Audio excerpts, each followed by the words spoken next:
નમસ્કાર દર્શક મિત્રો, અભિનવ ભારત ન્યૂઝમાં આપનું હાર્દિક સ્વાગત છે। હવે જોઈશું સમાચાર વિસ્તારપૂર્વક। કોસાડ ખાતે રહેતા અને હીરાના કારખાનામાં નોકરી કરતા યુવાનને હની ટ્રેપમાં ફસાવી 3 મહિલા સહિતની ટોળકીએ 20 લાખ માંગ્યા। રકઝક બાદ 5 લાખની માંગણી કરી રકમ યુવાનથી ના થતા ચારે લોકોએ તેને માર મારી ભાગી છૂટ્યા। પોલીસ ફરિયાદ પણ નોંધાઈ। પોલીસે કતારગામના ફ્લેટમાં એસોટરને મળવા બોલાવ્યો હોય, જોકે નકલી પોલીસના સ્વાંગમાં 3 યુવાનો પહોંચી ગયા। દુષ્કર્મ કેસની ધમકી પણ આપી।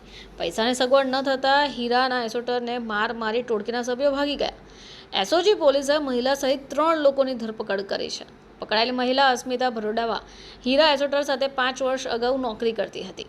તેને ઓળખતી હોય, જોકે ફરીથી સંપર્ક થતાં વાતચીત શરૂ થઈ અને મહિલાએ કતારગામના ફ્લેટમાં તેને મળવા બોલાવ્યો હતો। બાદમાં નકલી પોલીસના સ્વાંગમાં 3 યુવાનો પહોંચી ગયા અને કેસ કરવાની ધમકી આપી।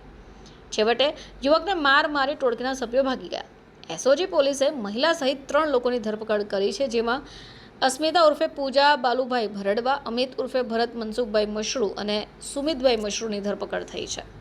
16/7/2025 રોજ મનોજ માણિયા કરીને એક ફરિયાદી જે આવેલા, એની સાથે એક ઘટના બનેલી। એક અસ્મિતા ભરડવા કે જે અમદાવાદ રહે છે અને અગાઉ એ હીરાની પહેલામાં સાથે કામ કરતા હતા, તો એ લોકોને સંપર્ક થયો વોટ્સએપ દ્વારા। એ લોકોને વોટ્સએપ કોલ થયા, એ લોકોને મેસેજ થયા અને સંપર્કને અંતે બંને અહીંયા રૂબરૂ મળવાનું નક્કી કર્યું।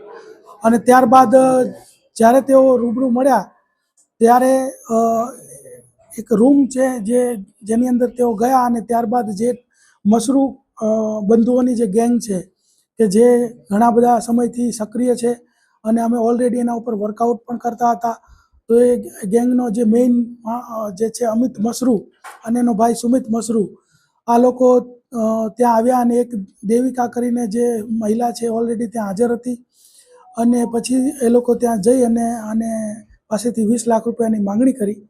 અને ત્યારબાદ આ માંગણીને અંતે પછી ફરિયાદીને પહેલાં તો એ પોલીસ પાસે ન આવ્યો, પણ પછી બીજા જે એના ભાઈઓને એની સાથે વાતચીત કરતા પછી પોલીસને રૂબરૂ આવીને ફરિયાદ આપતા ત્યારબાદ 3 વ્યક્તિઓની ધરપકડ કરવામાં આવી છે। અસ્મિતા ભરડવા, અમિત મશરૂ અને સુમિત મશરૂ, 3 જણની ધરપકડ કરવામાં આવેલી છે।